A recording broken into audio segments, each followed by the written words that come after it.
Cape Town Disaster Management says 14,000 informal structures have been impacted by flooding and wind damage in the Cape Metro area. These include areas in Khayelitsha, Lwandle, Gugulethu and Tafelsig, among others. The South African Weather Service has issued a warning for severe weather conditions in Cape Town tomorrow, while the City of Cape Town Disaster Risk Management spokesperson Mandy Thomas says for the rest of the week they will continue to monitor and assess flood and wind damage due to inclement weather. She says the city is appealing for donations to effectively manage the situation and mitigate the impact. Well, for more on this story, we cross to our reporter, Vanessa Poonah, who has been covering this story for us. A very good afternoon, Vanessa. So what's happening where you are? It looks as though it's not pouring down just yet, but looks miserable nonetheless. Nompu, yes, good afternoon to you. A slight break in the weather conditions at the moment, so we are not being rained wet as we speak. But of course, the miserable conditions, Nompu, expected for the duration of this week. And I'm in Blukumbos informal settlement in Kraaifontein.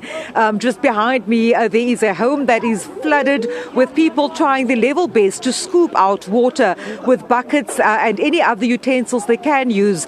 Now, I've spoken to some of the residents, and the homeowner here of this structure behind me said to me earlier on that, residents' feelings have gone from desperate to fearful, and then now it's just one of plain anger. They also say that this recent inclement weather and the storm has actually exposed the living conditions of people, not just here, but in informal settlements across Cape Town, across the Western Cape, and indeed across South Africa. I'm speaking to Zimasa Diante now, bringing in her here. Zimasa, this, of course, your home behind us. This situation has been exacerbated, I suppose, by the rain which started falling on Sunday. But you've also told me that this happens to you every year, so now you are just angry. Yes. This is my place. This is where I'm staying. As you can see what they're doing there, they're trying to take out the water. Like the community here, we are full of water. When it's raining too much, the dam is pouring the water out. Now the water is coming inside our houses. Mind you, the water is a very dirty water because that water is a storm water. It's got sewage. Now everything inside is wet. Everything, as you can see, the furniture and everything. We don't even have clothes to wear now. We don't even know where we're going to sleep tonight.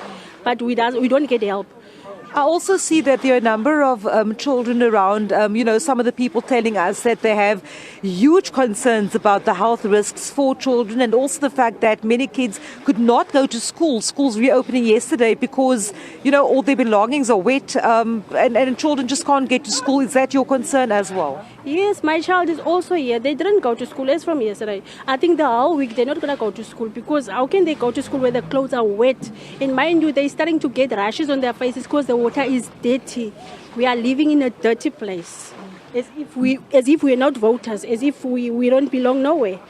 I've spoken to your community leader just now earlier on, and he was saying that residents here are not objecting to be relocated. Have you as a resident heard of any plans for the relocation of people living here in Blukumbos? We just hear it. I think last month we started to hear that because last month was also like this. We heard last month, and we would welcome it with big hands because we want to move away from here because we are in the water. We are getting sick. As I'm speaking, I've got asthma, and I'm staying in this house. So we would welcome that. Any help, we would welcome it. Simaza Dianchi, thank you for speaking to me. Of course, there, Nompu, you've heard from a resident of Blukumbos that this situation happens from time to time. Each time it rains, residents are left with waterlogged homes with absolute dire conditions. And we do know that this story may not be exclusive to just this informal settlement. It is something that occurs in all informal settlements around Cape Town, the Western Cape and provinces that receive these winter rainfalls. Just, of course, this level 8 warning for tomorrow, that we've also seen the levels rising between 6 and 8 for the past week, with those heavy rainfalls expected still until Sunday.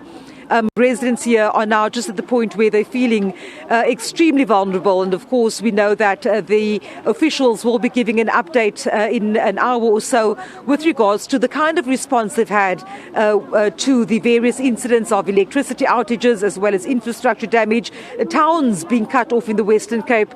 We will keep a close watch on what is said there. But of course, we're bringing you the human element, the human suffering, people that are on the ground at the moment that are living in waterlogged homes, saying that so far no assistance has come their way. Just one organisation which has reached out with an offer of help. Of course, the gift of the givers, speaking to community leaders there, saying that they will make their way to this area for those much needed humanitarian aid coming through in terms of food, blankets, etc., to keep communities like the one here in Bloekombosch feeling at least a little warm and a little protected against the ongoing stormy weather in Cape Town. Thanks very much for that report, my colleague there, Vanessa Poonah.